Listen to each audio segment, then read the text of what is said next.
homesteading isn't cheap, and unfortunately, it takes money to make money when it comes to anything in life, but especially with homesteading.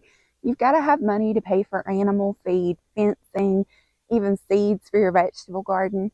So it's important to figure out a way to help your homestead pay for itself from the very beginning.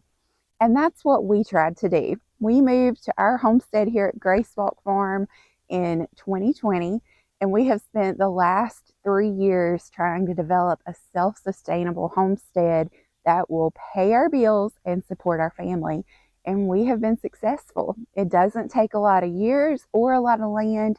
There are ways that you can make your homestead a profitable business that can support your family full time. And that's what we're going to talk about today. I'm Amber, and this is Grace Walk Farm. Let's talk about making money on a homestead. Most things that homesteads make and sell can provide an income, but it's not going to be enough income to support a family on its own. For example, we love our chickens, and selling eggs is something that we started doing immediately when our girls started laying. But you have to sell a lot of eggs to make enough money to even pay a power bill.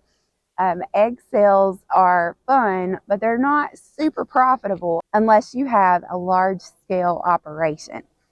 So when you're thinking about how to make money on a homestead, I want you to think about this in terms of coming up with multiple streams of income. So while you may not be able to sell enough eggs to sustain your family financially, you might be able to sell enough eggs to cover the price of your chicken feed.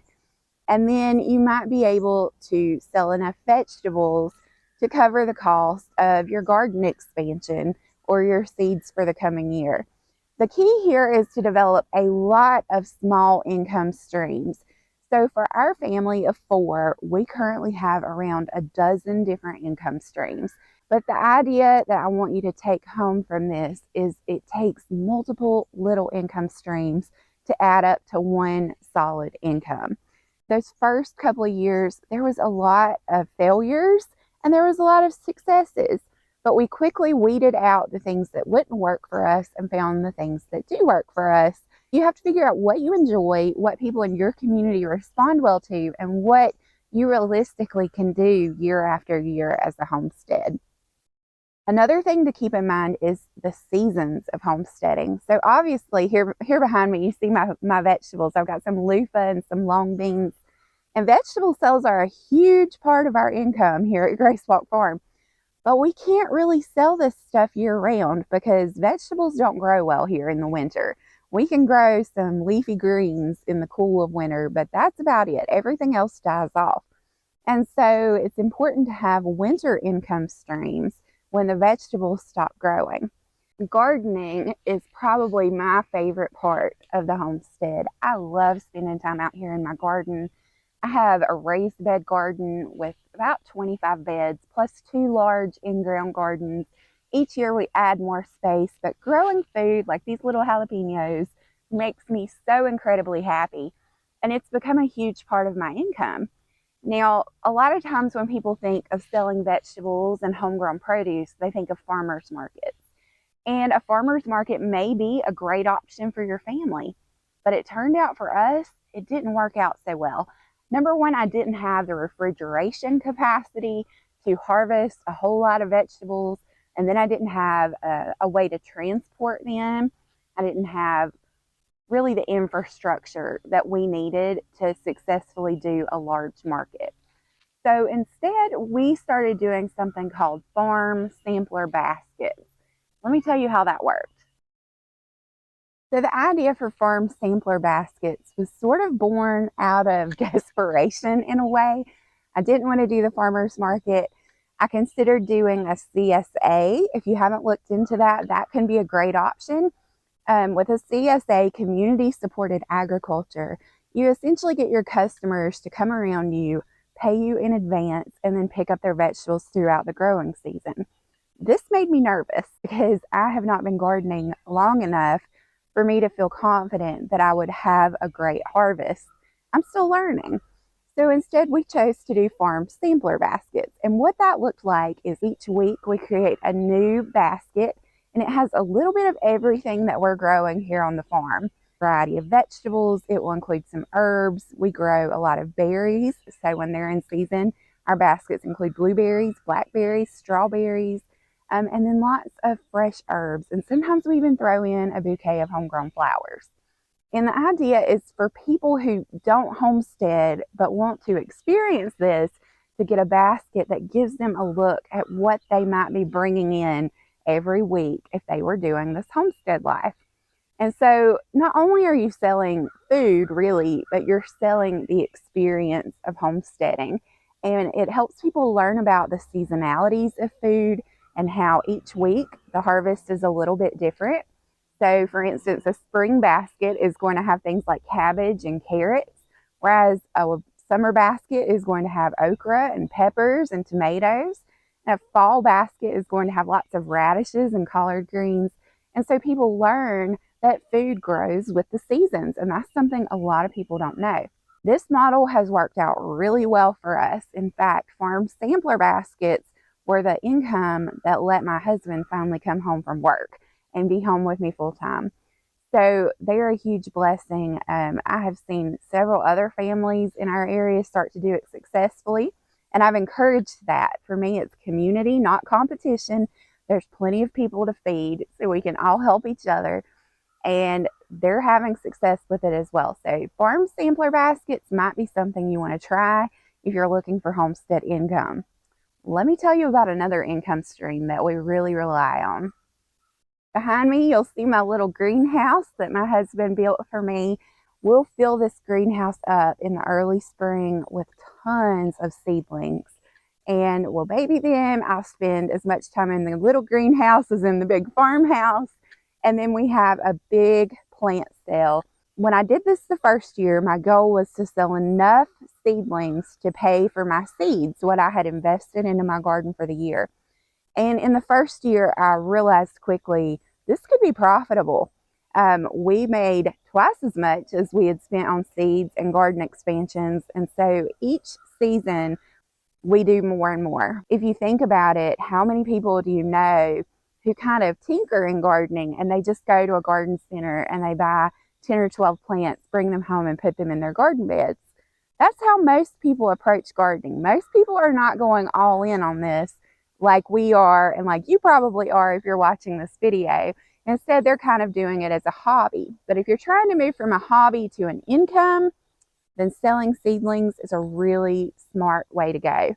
And you don't even necessarily have to have a greenhouse. You can do this with LED grow lights in your own home.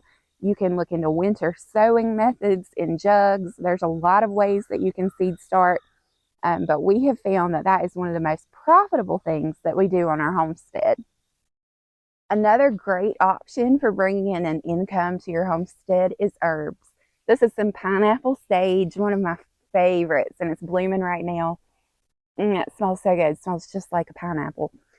So herbs are something that not a lot of farms grow. Here in my area, most gardeners may have a few culinary herbs like basil, rosemary, sage, those sorts of things. But tea plants like this pineapple sage or hibiscus or lemon balm, bee balm, calendula, some of those herbs are way less common around here. And then we branched out into medicinal plants like mullein and feverfew and horehound. And we quickly learned that this was an untapped market in our area. And there were a lot of people that were interested in using their own homegrown herbs or locally grown herbs, but they just maybe weren't ready to grow them themselves. And so we are able to sell a lot of herbs, fresh and dried. We also use the greenhouse beside me for drying bundles of herbs. And this has been a great new income stream for our family. So you can do this lots of ways. Like I said, you can sell them fresh in little bundles. You can sell them dried. You can even make your own blends, combining different plants for different teas and flavors. But consider this, because this is an untapped market here in my area, and it might be in your area too. I'm here in my strawberry patch to tell you about another way that we add an income to our homestead, and that is with fruit. Most farms, at least in this area, specialize in vegetables, but we wanted to have another offering for our customers and also just for our family and our own self-sufficiency. We wanted fruit growing on our property. So we started with strawberries, and they're here all around me. I'm kind of sitting in the strawberry patch.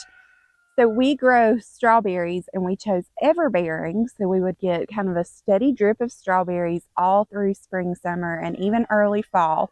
And that has been a big draw for people. Sometimes they will call and only want strawberries, and then I can kind of upsell them and be like, well, I also currently have sugar snap peas and lemon drop jalapenos or something special that maybe they haven't seen in stores. And a lot of times they'll buy a bunch of stuff when they originally came just for the strawberries.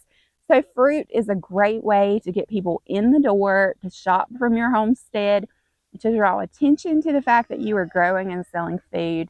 And it's just a fun crop to grow. Strawberries are so hands-off, really, and they spread and run. We started with 6 bare root strawberry plants, and now we have hundreds. They have taken over this entire corner of the garden, and now we have started to dig them up and move them to another spot. So we have tons of strawberries here. We've even sold a good number of strawberry plants in the fall. And that's nice because, you know, in the fall months when your vegetable sales are starting to dwindle, you can pick up with things like strawberry plants that are perfect to transplant in the fall. Another income stream I want you to consider is a cash crop. What I mean by this is, instead of planting a garden full of lots of things, designate one huge garden space and plant one thing and a lot of it. So we've been experimenting with this idea of a cash crop for 2 years. We tried pumpkins in 2022, and honestly, that was kind of a flop. We're not great at growing pumpkins yet. And then this year we switched to potatoes, and it went incredibly well. So we started out with about 150 pounds of seed potato. We sowed that in our big pasture field in the front in rows. And a few months later, we harvested well over 1,000 pounds of potatoes, and we have sold potatoes all summer long. So potatoes have made an excellent cash crop for our farm, and it's something you might want to consider. You could do any vegetable or fruit that you want, but the idea here is to pick one thing and really master it, focus on it, research it, learn everything you can about growing that one crop, and then grow a ton of it. So canning is a big part of what I do in the day-to-day as a homestead mama. And so I thought it would be natural to teach canning lessons. If I'm already canning, why not do it on camera and explain why I do it the way I do it, and in some way kind of turn that into a class of sorts. And so we started out doing workshops locally, invited a few people here. We did some gardening classes and workshops, and then we moved it online. We were having success with the ebooks and with social media. So I started offering virtual lessons, essentially in things like canning, sourdough, gardening, seed starting. We've done classes about so many topics, medicinal herbs. And so canning by far is our most popular class. Our canning classes always sell out, and there's a waiting list. So if you have a skill, whether it be canning or something like sewing or knitting or crocheting or baking sourdough bread, whatever your hobby or your skill is, think about teaching classes. You can offer workshops and classes by Zoom or on another platform online and open it up for people to register. And this can be a great way to add another income stream to your homestead. So I hope that gives you some ideas of things that you can do to start helping your homestead pay for itself. Now, I've just shared a few of the streams of income that we have experimented with and tried as a family, but there are many more. In fact, one of the ebooks that I wrote is called Making Money on a Homestead, and it includes 100 different options, including some that are kind of out of the box that you may have never thought about. So today I shared just a few of those to kind of get your toes wet, but if you need more ideas to help you monetize your homestead and start making an income while you're home with your family, and that the most important thing is our families, right, and being home together. And so the whole point of finding these income streams is to give you more time at home with the people you love, doing the things you love. living a life worth living, right? A life well lived. And I pray you'll be blessed and that you will find all kinds of new income possibilities for your home and family.